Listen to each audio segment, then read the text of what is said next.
Sir, मैं बहुत संक्षिप्त में अपनी बात रखूंगा जी।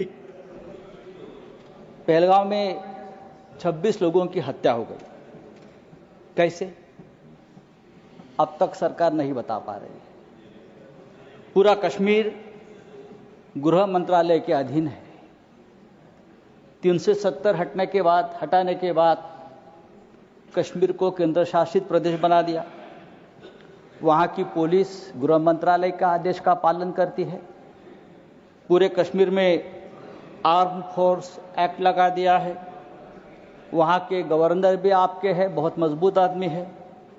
फिर भी हमला हुआ और हमलावर निकल गए। गवर्नर ने भी अपनी चूक मान्य की है कि ये चूक हो गई है, सुरक्षा में चूक हो गई है।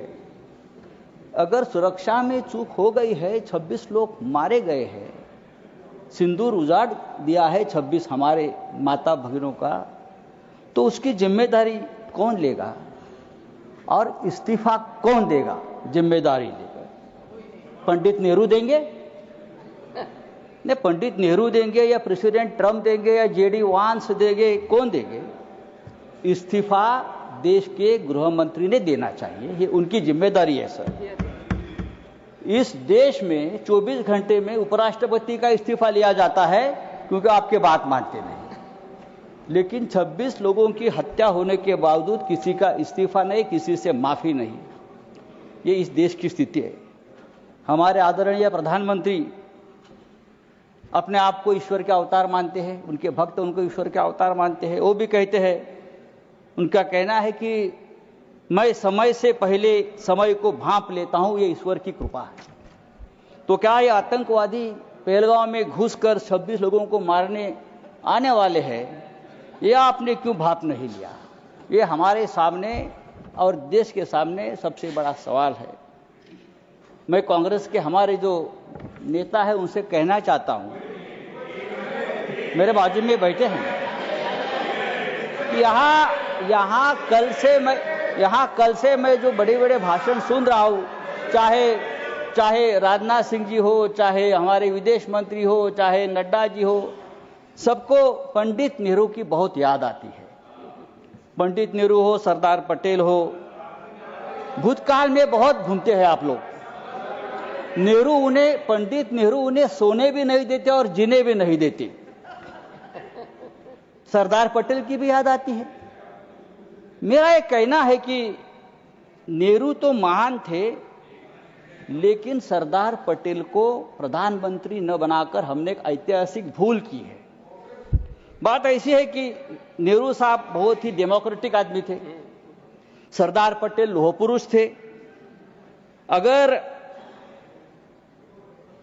सरदार पटेल ऐसे नेता थे जिसने पहली बार आरएसएस पर प्रतिबंध लगाया था। अगर सरदार पटेल जीवित होते और 10 साल, तो ये लोग आज सामने दिखते भी नहीं। आरएसएस को पूरे आज प्रतिबंध लगा देते। समय समाप्त हो रहा है, उनकी विषय पर बोलिए। फेंक देते। समय समाप्त हो रहा है, विषय पर बोलिए। तो आपको पंडित नेहरू का आभार मानना चाहिए कि पंडित नेहरू की वजह से आप यहां बैठे हैं, राज कर रहे हो। ये पंडित नेहरू की मेहरबानी है। अगर सरदार पटेल प्रधानमंत्री होते तो आज आप हमारे सामने सत्ता में हो या देश में दिखते नहीं, उखाड़ कर फेंक देते। सर नहीं सर, सरकार ने आपका समय समाप्त हो गया। मैंने बोला था आपको, लेकिन आप उलझे हुए थे। मैंने आपको बोला था। सरकार बोल रही है समय समाप्त हो गया आपका। हमारे सामने अब मैं नेक्स्ट स्पीकर बुलाऊंगा। पाकिस्तान हमारे सामने गिड़गिड़ा रहा था, हाथ जोड़कर हमसे रिक्वेस्ट कर रहा था कि सीजफायर कर लीजिए, युद्ध विराम कर लीजिए। अगर युद्ध विराम किया है तो युद्ध विराम के बदले में हमको क्या मिला? आप मुझे बताइए।